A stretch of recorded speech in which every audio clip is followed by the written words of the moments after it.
Hey everybody, welcome back. In this section, we're just going to do some great tips to kind of wrap up this course for the last couple of sections. Just some fun tips, some great tips, some things that'll really push you ahead and give you the communication style that you always wanted.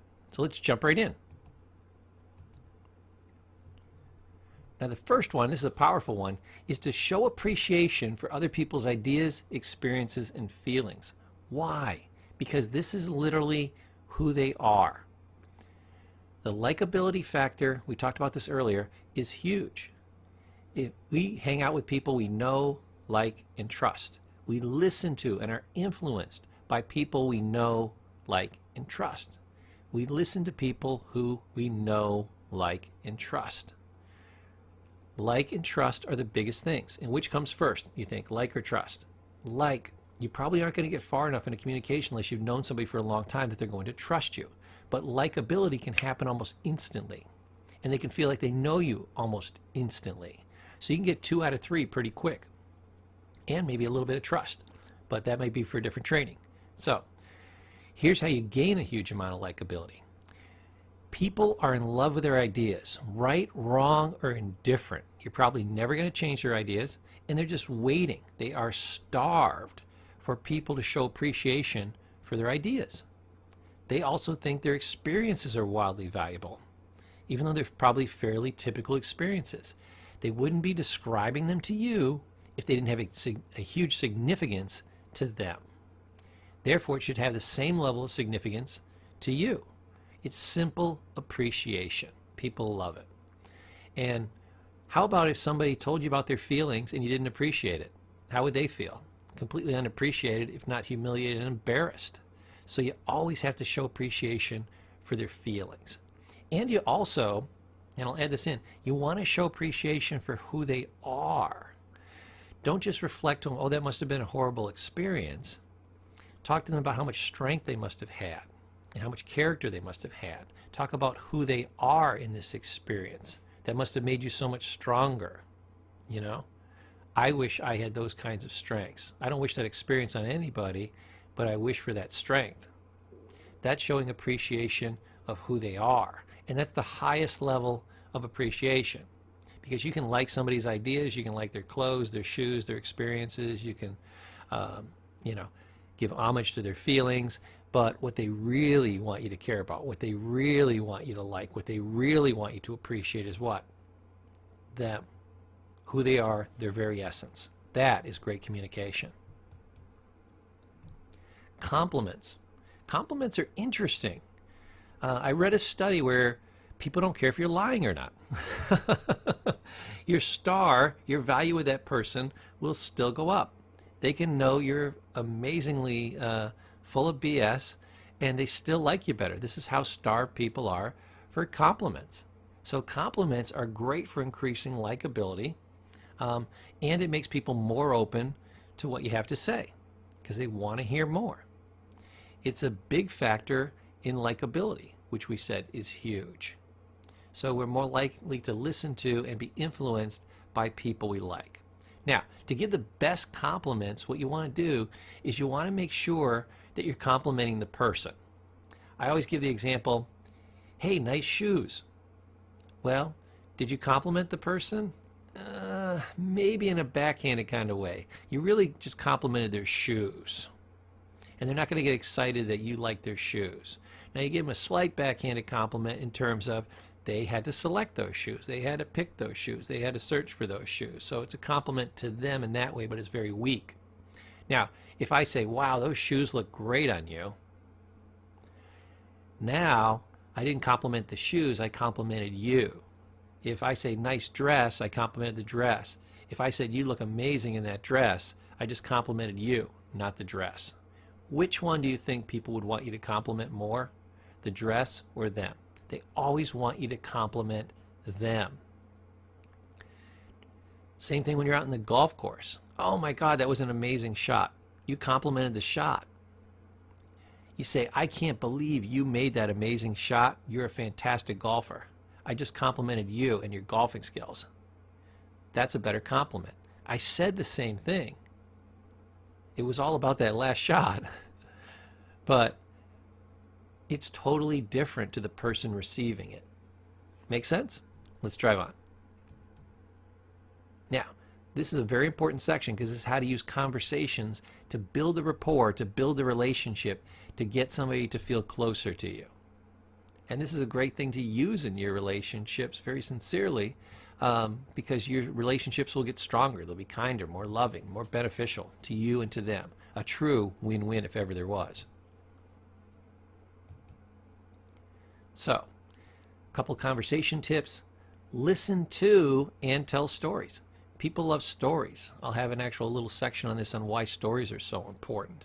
But very important that you listen to the stories, because stories are adventures that people had. It's, again, it's something that is important to them. It's also important to tell stories because now you're sharing a little bit of yourself with the other person. Hopefully there's a little bit of a moral to the story, or a lesson, or a back end, I call it, you know, kind of a takeaway, something that they can learn from the story, both about you and maybe about life as well. I'm a teacher, so I tend to go that way, but that's okay. Giving praise, very similar to the giving compliments. People are constantly doing things that are praiseworthy, but we don't give them the praise. It's almost like we're being cheap with it. Like if we only got so many praises, if we give them out, then we'll run out. No, you don't run out of praise that you can give to people. You don't want to overdo it. You don't want to over-ingratiate. But when you notice somebody doing something nice, say, boy, that was really nice of you. Very simple, but very powerful. Share small secrets. Remember we said we communicate well with and we connect with people that we know, like, and trust. Remember we said the knowing, a sense that I know who you are, and likability. We said those two come pretty easy. The hardest one was trust. Here's a way to start building trust. And you do it in a scaled and proportionate way. This is why you're sharing small secrets. You don't want to be talking about sexual positions that you like on the first date, you know, or with somebody you don't know. But you might share a small secret. A small secret could be, I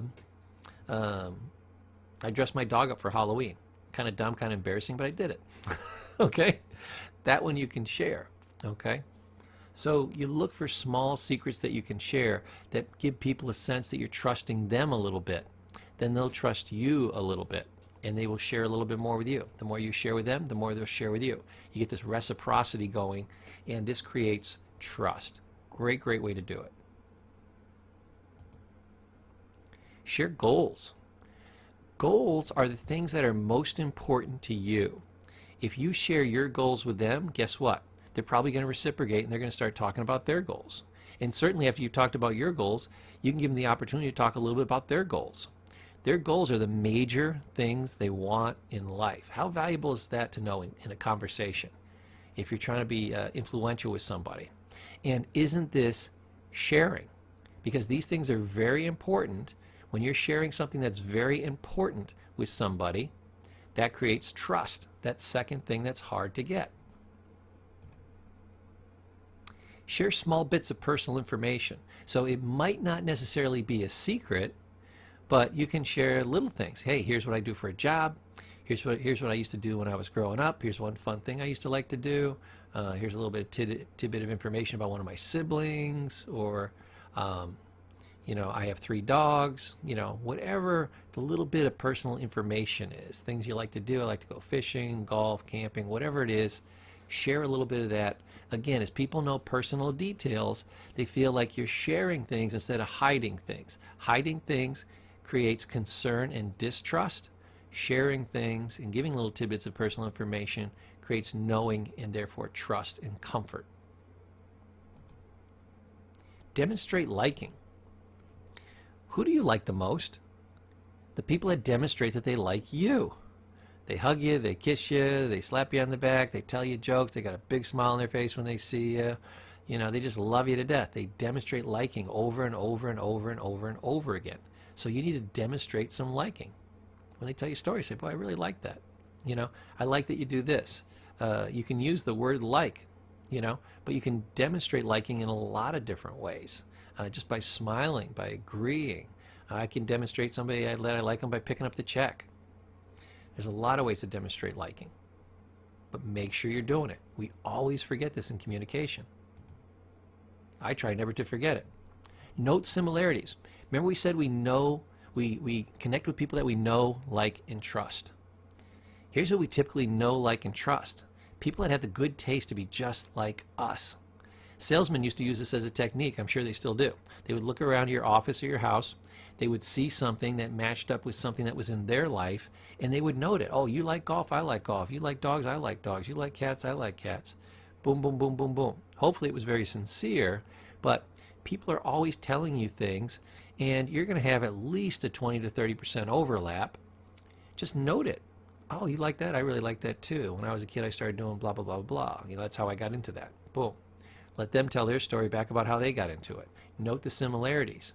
The more you are like them, the more they're going to like you.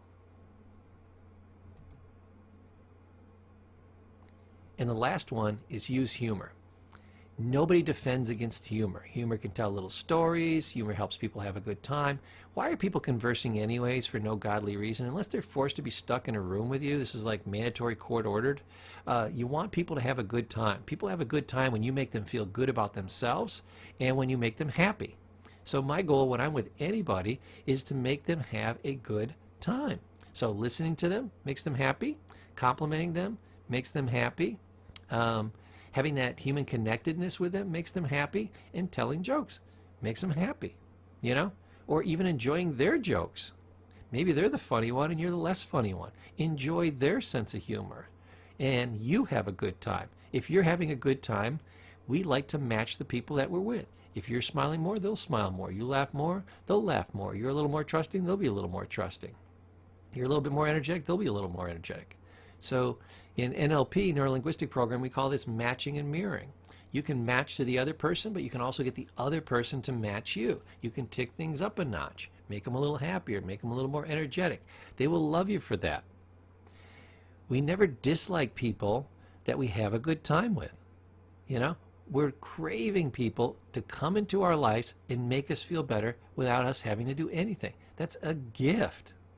So use humor whenever you can, and nobody defends against humor, as long as it's not too sarcastic. I leave you with that thought, and I'll see you in the next section.